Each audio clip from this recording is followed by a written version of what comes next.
तो सब में पहले हम पूर्व को देखेंगे। सूरज कहां से निकलता है? सूरज जो है ना वो पूर्व दिशा का मालिक होता है, तो वो यहाँ पर पूर्व दिशा को दर्शाता है। वो यहाँ पर वो पूर्व दिशा का मालिक होता है, तो पूर्व दिशा को वो यहाँ पे दर्शाता है कि पूर्व दिशा क्या है, कहाँ पे क्या प्रतिनिधित्व करती है, क्या चीज यहाँ पर उसका फोकस होता है।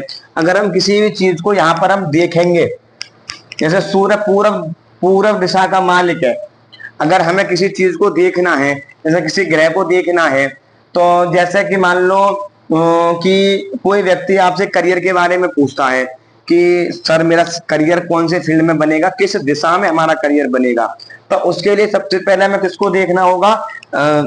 कर्म क्षेत्र के मालिक को। मालिक कौन है और वो कौन सी दिशा का मालिक है, तो उस चीज को हमें पता कैसे लगेगी? तो उसके लिए हमें सबसे पहले इनको याद करना पड़ेगा, हमें इन दिशाओं को यहाँ पर हमें समझना पड़ेगा। जैसे कि सूर्य जो है वो पूरब दिशा का स्वामी है, पूरब का, वो यहाँ पर पूरब दिशा को दर्शाता है।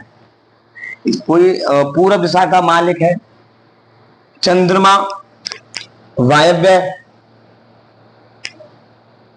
दिशा का मालिक बनता है। मंगल दक्षिण दिशा का मालिक है। बुध उत्तर दिशा का मालिक है। बृहस्पति ईशान कोण का मालिक है।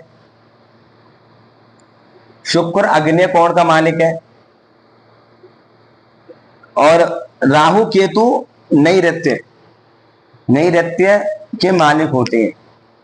यह वास्तु दोष में भी देखा जाता है, अगर नैऋत्य किसी का खराब है तो वहां पर नेगेटिविटी बहुत ज्यादा आ जाती है। तो अधिकतर वास्तु दोष में नैऋत्य को कई वास्तु शास्त्र वाले जो होते हैं आचार्य, वो उसको साफ करने के लिए रखते हैं। क्यों? वहां पर राहु केतु का प्रभाव होता है। अगर वहां गंदगी रहती है तो राहु केतु का प्रभाव हो जाता है, तो वहां नेगेटिविटी बहुत जल्दी वहां पर आ जाती है। तो इनको समझने के लिए हमने चार्ट इसलिए बनाया कि हमें इनको पता चल जाए कि कौन सी दिशा का कौन सा मालिक होता है। अब सूर्य पूर्व दिशा से इसलिए होता है क्यों? क्योंकि वहां से सूर्य उदय होता है पूर्व दिशा से।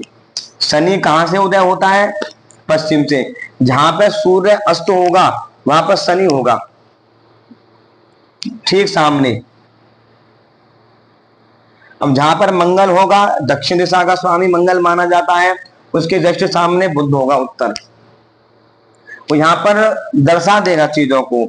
अब जैसे मान लो अब शुक्र आग्नेय कोण का मालिक है, तो चंद्रमा वायव्य कोण का मालिक है।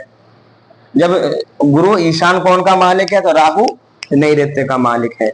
अब इसमें कारण क्या होता है कि देखो आमने सामने एक दूसरे के शत्रु हैं। यहाँ पर एक दूसरे के शत्रु माने जाते हैं। यहाँ पर देखो सूर्य शनि का शत्रु है, तो जहां से सूर्य निकलेगा तो वो शत्रु में जाके अस्त हो जाएगा। मंगल का बुध शत्रु है, तो मंगल दक्षिण दिशा से उदय होगा और इधर जाकर छिप जाएगा। अब बुध उत्तर दिशा का मालिक है, राहु नैऋत्य का मालिक है और गुरु ईशान दिशा का मालिक देखा गया है यहाँ पर। अब ये चीजें हमें कुंडली पे कैसे देखनी है? तो सबसे पहले तो हमें ये पता होना चाहिए कि कौन सा ग्रह कहाँ का स्वामी है। तो अगर कोई व्यक्ति आपसे ये पूछ ले कि हमारी शादी कौन सी दिशा में होगी, तो आपको मैं बता चुका हूं पहले ही कि सप्तमेश के मालिक को देख लो वो कौन है और उस दिशा का मालिक कहाँ है। कोई आपसे पूछता है कि मेरा करियर कौन सी दिशा में बनेगा, तो कर्म क्षेत्र को देख लीजिए और उसका मालिक कौन है उसे देख लीजिए। और सर्वप्रथम यहाँ पर ये देख लीजिए कि वो मालिक कौन सी दिशा का स्वामी है। ये चीजें अधिकतर ये दो तीन चीजों में ज्यादा काम आती हैं। एक तो कोई व्यक्ति पढ़ाई के बारे में पूछ लेता है, दूसरा पार्टनर के बारे में, तीसरा किसके बारे में? करियर के बारे में। तो ये तीन चीजें ऐसे यहाँ पर निर्धारित करी गई हैं। अब यहाँ पर थोड़ा सा हम ये भी देखो, पार्टनर यानी लव लाइफ हो गई, प्यार, सब चीजें यहाँ से हम देख लेते हैं कौन सी दिशा में मिलेगा, कहाँ मिलेगा, पार्टनर किधर साइड का होगा, पार्टनर दूर होगा, पास में होगा, कहाँ होगा, कैसे होगा। तो ये सब हमें दिशाओं से निर्धारित करते हैं। कई बार कई ज्योतिषी कहते हैं कि आप थोड़ा जन्म स्थान से पूरब साठ की तरफ दूर निकल जाइए, आप 100-150 किलोमीटर, वहां पे आपका काम अच्छा चलेगा। ऐसा क्यों? तो कई बार क्या होता है कि कर्म क्षेत्र का मालिक इधर बैठा होता है, तो वो उसी हिसाब से वहां पर दर्शा देता है। तो इन चीजों को देखने के लिए सर्वप्रथम आपको ये चीजें पता होनी चाहिए कि कौन सा ग्रह कहाँ का मालिक है। अगर ये चीज अगर आपको पता होंगी तो आप फिर कुंडली देखकर कोई भी आपसे क्वेश्चन करेगा कि मेरी पढ़ाई कौन सी दिशा में होगी, तो आप फटाक से पंचम घर को देखकर उसके मालिक को देखकर आप तत्काल उसको बता देंगे कि हाँ कि आपकी शादी इस दिशा में होगी।